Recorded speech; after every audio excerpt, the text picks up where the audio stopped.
নমস্কার, কেমন আছেন সবাই? সহজ জীবনের রান্নাঘরের আরও একটি ব্লগে আপনাদের স্বাগত জানাই। এত বিদ্যুৎ চমকায়, মানে বিদ্যুৎ চমকানোর আওয়াজে ঘুমই হয় না জানেন? একদম ঘর শুদ্ধ, বিছানা শুদ্ধ কাঁপে। এভাবে কি আর ঘুমানো যায় বলেন তো? কত সকালে উঠেছি, আর মুষলধারে বৃষ্টি আজকে ১ সপ্তাহ যাবৎ। আর বারান্দাটা এতটাই পুরোটাই বৃষ্টি পড়লে তো ভেজেই, আর এত বৃষ্টি পুরো বারান্দাটাই ভিজে গেছে। তাই ভাবলাম ঘুম থেকে উঠে বারান্দাটাই আগে মুছে নেই। এই বৃষ্টি একবার শুরু হয়েছে আর থামার নাম নেই। দিন রাত ২৪ ঘন্টা শুধু বৃষ্টি পড়তেই থাকে, পড়তেই থাকে। কিছুদিন আগেই তো আপনারা দেখেছেন আমার পাট গাছগুলো একদম ছোট ছোট ছিল, আর এখন বিশাল বড় বড় হয়ে গেছে জানেন। আর শাকগুলো খেতে এত স্বাদ, এই পাট শাকগুলো তো খুব খেয়েছি। আর এই যে মূলো ফেলেছিলাম, এখানে পুরো মূলোর গাছ ছিল। ভাবছিলাম মূলো না হোক, শাকগুলো তো খেতে পারবো। কিন্তু এত বৃষ্টিতে না কোনো কিছুই ভালো হয় না জানেন। দেখুন মূলো গাছগুলোর কি অবস্থা। আর ছাতা মাথায় দিয়ে আজকে সব কাজ করছি। আজকে না, শুধু ১ সপ্তাহ যাবৎ এভাবেই আমি বৃষ্টিতে ভিজে ভিজে কাজ করছি।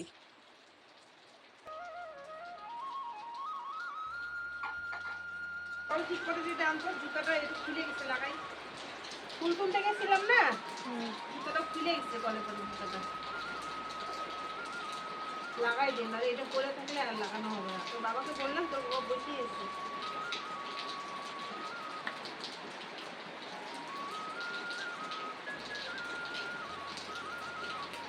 ও এটা পাই গেছে এই জন্য খুলে গেছে। আজকে গলার আওয়াজটা আপনারা একটু হলেও পেয়েছেন। এই কয়েকদিন যাবত তো গলার কোনো আওয়াজই ছিল না আমার।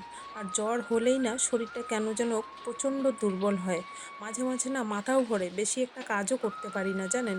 ওই বৃষ্টির দিনে তো খুব বেশি একটা কাজ থাকেও না যদিও, তবুও তো যতটুকু থাকে ততটুকু তো করতে হয় না। আর বৃষ্টির দিনে ঘর বাড়ি তো খুবই খারাপ হয়, স্যাঁতস্যাঁতে হয়ে যায়। তো ওই স্যাঁতস্যাঁতের মধ্যে না থাকতে একদম ভালো লাগে না। যেভাবেই হোক, ফ্যান দিয়ে শুকিয়ে হোক, মুছিয়েই হোক, পরিষ্কার করে সবসময় রাখতে হয়। আর ১ সপ্তাহ যাবৎ এতটাই জ্বর, সেই জ্বর শরীর নিয়ে ছাতা মাথায় দিয়ে গ্রামের বাড়িতে মুষলধারে বৃষ্টিতে ভিজে ভিজে সমস্ত কাজ সারলাম।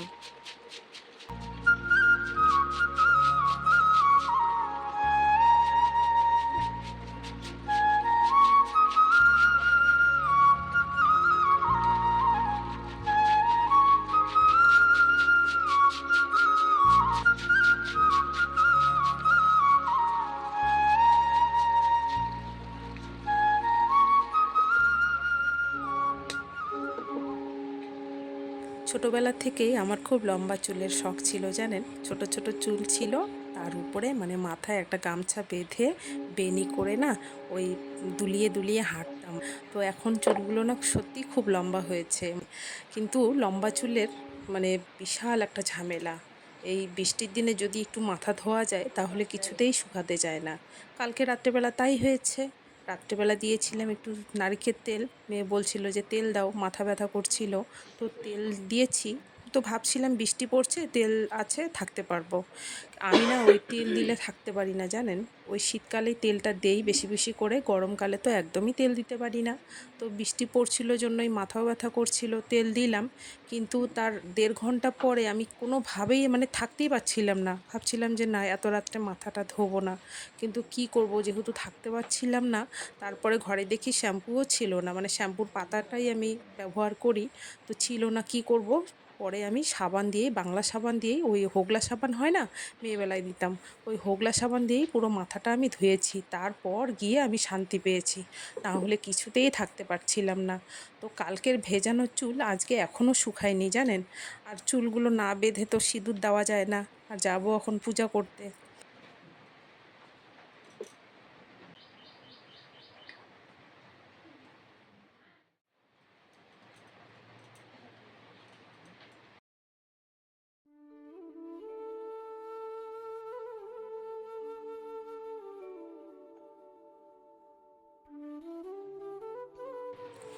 আর আজকে একটু শরীরটা খুব ঝরঝরে হয়েছে, মানে ভালো লাগছে, তাই আজকে ভিডিও দিলাম। না হলে তো এই কয়েকদিন এতটাই শরীর খারাপ ছিল, মানে কোনো কিছুই আমার এনার্জি ছিল না। ওই যে শরীরটা প্রচণ্ড দুর্বল হয়, আর প্রেশারটাও মাপাতে হবে, মানে প্রেশারটাও হয়তো খুব লো হয়েছে। জানি না, শরীরটা এতটাই খারাপ হয় না, কিছুই ভালো লাগে না জানেন। মনে হয় যেন শুধু শুয়ে থাকি আর শুয়ে থাকি, কিন্তু শুয়ে থাকলে কি আর সংসারে কাজকর্ম ওগুলো হবে বলুন তো।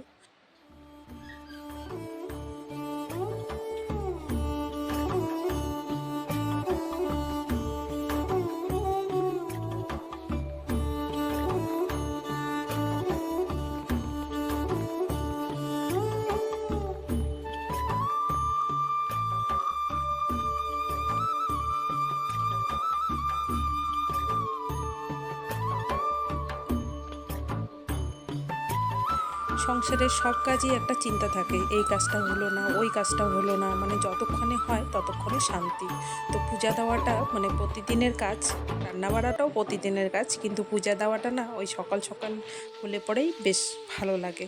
তাই পূজাটা সেরেই আসলাম রান্নাঘরে, অনেকটাই বেলা হয়েছে, এখন বাজে প্রায় 11:30।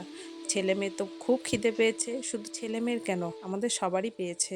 আর আমার জ্বরের মুখে তো কিছুই ভালো লাগে না, তাই এক সপ্তাহ জানেন শুধু বাটা বড়া এগুলোই খেয়েছি, কিন্তু এত বড়া আর বাটা খেয়েছি যার জন্য আমার প্রচণ্ড গ্যাস হয়েছে।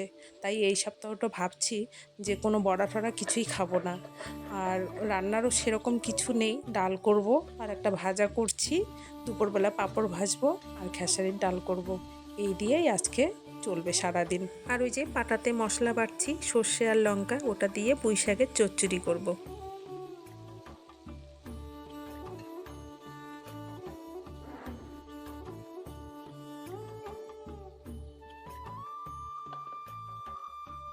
তো মেয়ের জন্য এখানে ভাত বেড়ে নিলাম, আর আমার জন্য নিলাম, আমি তো খেতেই পারি না, অল্প করেই ভাত নিলাম তাই। আর কালকের এই যে সিম বিচির ডাল রয়েছে,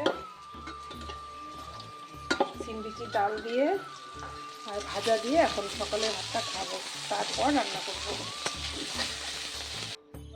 ছেলের খাওয়া হয়ে গেছে আগেই, কালকের চিকেন ছিল একটু, ওর চিকেন হলে তো আর কিছুই লাগে না, তাই ওকে আগেই খাইয়ে দিয়েছি। আর এখন মা আর মেয়ে বসেছি খেতে। তো ভিডিওটা আজকে এখানেই শেষ করছি।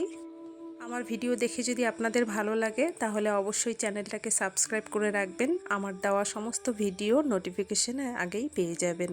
আর যারা আমার ভিডিও প্রথম থেকেই দেখেন তাদেরকে আমি ধন্যবাদ জানাই যে আমার পাশে থাকার জন্য। আজকের মতো এই পর্যন্তই রইল, সবাই সাবধানে থাকবেন, আর ব্লগটা কেমন লাগলো সেটা কমেন্টে জানাবেন। সবাই ভালো থাকবেন, সুস্থ থাকবেন, দেখা হচ্ছে শিগগিরই পরের কোনো ব্লগে।